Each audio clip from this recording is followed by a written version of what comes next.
Assalamualaikum warahmatullahi wabarakatuh. Bismillahirrahmanirrahim. Alhamdulillahi rabbil alamin. Wassalatu wassalamu ala ashrafil anbiya'i wal mursalin. Sayyidina wa habibina wa syafi'ina Muhammad ibn Abdullah wa ala alihi wa sahbihi ajma'in, amma ba'd. Hadratal kurama iwal fudala, para alim, para ulama yang sangat kami takzimi dan sangat kami hormati, para masyayikh, para asatidz, saudara-saudara kaum muslimin, muslimat, para pemirsa yang sama-sama dimuliakan Allah. Alhamdulillah, dalam kesempatan yang insya Allah penuh berkah ini, pertama-tama dan yang paling utama, marilah kita bersama memuji dan bersyukur kehadirat Allah Subhanahu wa Ta'ala, yang karena curahan rahmat, hidayah serta taufiknya, sehingga dalam kesempatan ini kita bisa bersilaturahim, kita bisa berada di satu majelis, yaitu dalam rangka rutinitas mudzakarah atau mutalaah kajian kitab Bulughul Maram. Para pemirsa hadirin wal hadirat yang sama-sama dimuliakan Allah, dalam kesempatan ini kita sampai pada hadis yang kedua dari kitab bab as-siyam, artinya bab puasa, yaitu pada hadis yang kedua. Namun sebelum kita membaca hadis, marilah kita bersama-sama kirim Fatihah untuk Rasulullah Shallallahu Alaihi Wasallam, untuk pengarang kitab yaitu Al-Imam Ibnu Hajar Al-Asqalani. Kemudian ditujukan pula kepada para guru kita, kiai kita, serta keluarga kita beserta umat muslimin pada umumnya. Bismillahirrahmanirrahim. Nawaina at-ta'alluma wa ta'limah wa naf'a wal intifa'ah wa ila hadratin nabiyil mustafa Muhammadin sallallahu alaihi wasallam wa alihi wa azwajihi wa dhurriyatihi wa khususan al-imam Ibnu Hajar Al-Asqalani wa usulihi wa furu'ihi syai'ul lillahi lana wa lahumul fatihah. A'udzu billahi minasyaitonir rajim. Bismillahirrahmanirrahim. Alhamdulillahi rabbil alamin, arrahmanir rahim, maliki yaumiddin. Iyyaka na'budu wa iyyaka nasta'in. Ihdinas siratal mustaqim, siratal ladzina an'amta 'alaihim ghairil maghdubi 'alaihim waladdallin. Amin. Bismillahirrahmanirrahim. Qala al-muallif rahimahullahu ta'ala wa nafa'ana bi'ulumihi fid dharaini, amin Allahumma amin. Wa an Ammar bin Yasarin radhiyallahu ta'ala anhu qala man shamal yawmal ladzi yushakku fihi faqad asa Abul Qasim sallallahu alaihi wasallam. Wa dzakarahu al-Bukhari ta'liqan wa wasalahu al-khamsatu wa sahhahahu Ibnu Khuzaimah wa Ibnu Hibban. Wa an Ammar bin Yasarin radhiyallahu anhu ta'ala. Hadis ini diriwayatkan oleh sahabat Ammar ibnu Yasir, di mana sahabat Ammar ibnu Yasir ini merupakan salah satu sahabat yang sangat dekat dengan Rasulullah Shallallahu Alaihi Wasallam. Beliau salah satu sahabat yang mempunyai julukan as-sabiqun al-awwalun, yaitu para sahabat, para orang-orang yang pertama masuk Islam. Sahabat Ammar ini berasal dari Yaman. Qala Nabi sallallahu alaihi wasallam, Rasulullah sallallahu alaihi wasallam bersabda, man shawmal yawmal ladzi yushakku fihi Artinya barang siapa yang berpuasa, man somah, man ini artinya orang, somah berpuasa siapa man al yaumah pada suatu hari, pada hari alladzi yusyakku fihi, alladzi di mana hari itu ada keraguan, fihi di dalamnya, faqad asa Abul Qasim sallallahu alaihi wasallam. Barang siapa yang berpuasa pada hari yang diragukan padanya, artinya pada hari tersebut, berarti atau maka ia telah mendurhakai atau telah berbuat tidak baik kepada Abul Qasim, yaitu kepada Abul Qasim sallallahu alaihi wasallam. Wa dzakarahu al-Bukhari ta'liqan. Hadis ini Imam Al-Bukhari yaitu mentaklik, artinya nanti masalah taklik di dalam artinya ilmu-ilmu hadis insyaallah saya akan terangkan sedikit. Wa dzakarahu al-Bukhari ta'liqan wa wasalahu al-khamsatu wa sahhahahu Ibnu Khuzaimah wa Ibnu Hibban. Maka setelah Imam Bukhari ini menyebut hadis ini dengan sanad muallak, sementara imam-imam yang 5, artinya imam yang lain menyebutkan dengan sanad yang mausul, yaitu sampai.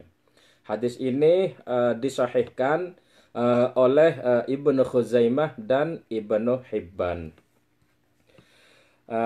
Kemudian hadis ini secara maknawi yaitu memberikan keterangan yaitu sebagai dalil bahwa seseorang dilarang berpuasa pada hari yang diragukan.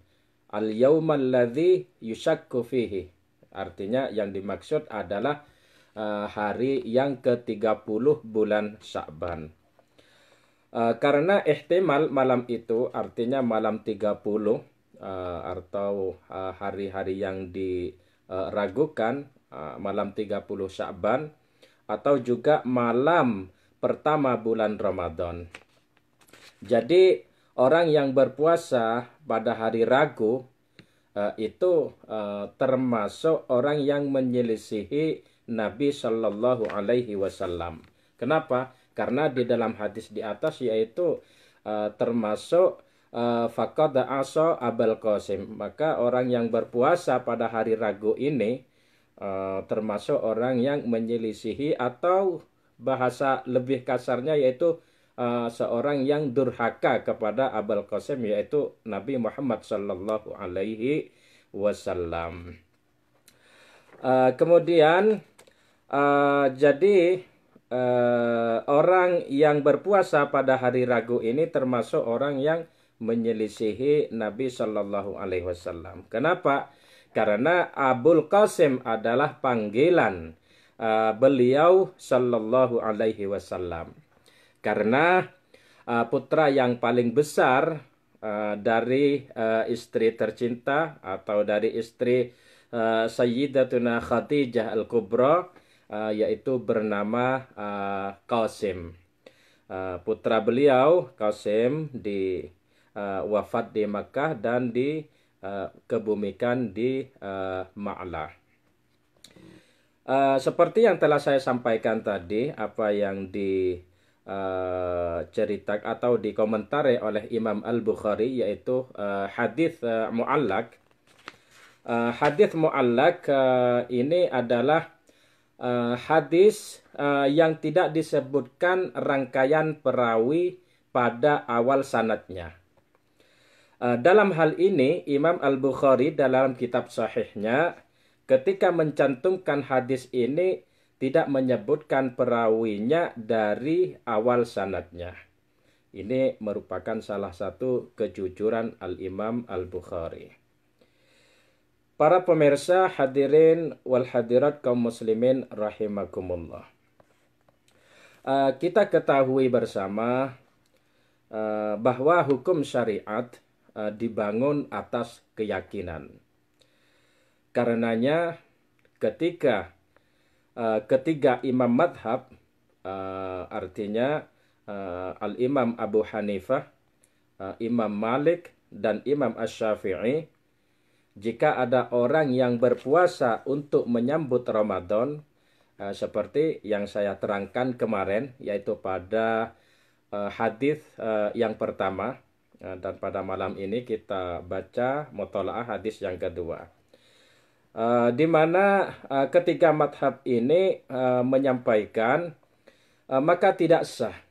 Artinya berpuasa pada atau tujuan itu maka tidak sah. Karena berpuasa Ramadan tergantung ru'yatul hilal, yaitu harus melihat bulan. Jika tidak terlihat, artinya jika tidak melihat bulan pada ru'yatul hilal, maka jangan berpuasa kecuali menyempurnakan bulan Sya'ban 30 hari. Dan juga jangan berbuka artinya 1 Syawal pada 1 Syawal yaitu Idul Fitri, kecuali Ramadan genap 30 hari. Jadi hadis ini mengandung kaidah fikih yang cukup dikenal, yaitu al-yaqinu la yuzalu bisyak. Artinya keyakinan itu tidak akan hilang dengan keraguan. Artinya kepastian itu tidak bisa dihilangkan dengan keraguan-raguan. Yang telah diyakini tidak dapat dihilangkan dengan keraguan, karena bulan Sya'ban sudah diyakini keberadaannya sejak sebelumnya. Sedangkan Ramadan masih diragukan kedatangannya. Artinya harus kita mengadakan ru'yatul hilal. Maka selagi kedatangan bulan Ramadan masih diragukan, hukumnya kembali kepada yang masih diyakini, yaitu bulan Sya'ban yang tidak diwajibkan berpuasa padanya. Yaitu bulan Sya'ban yang tidak diwajibkan berpuasa padanya.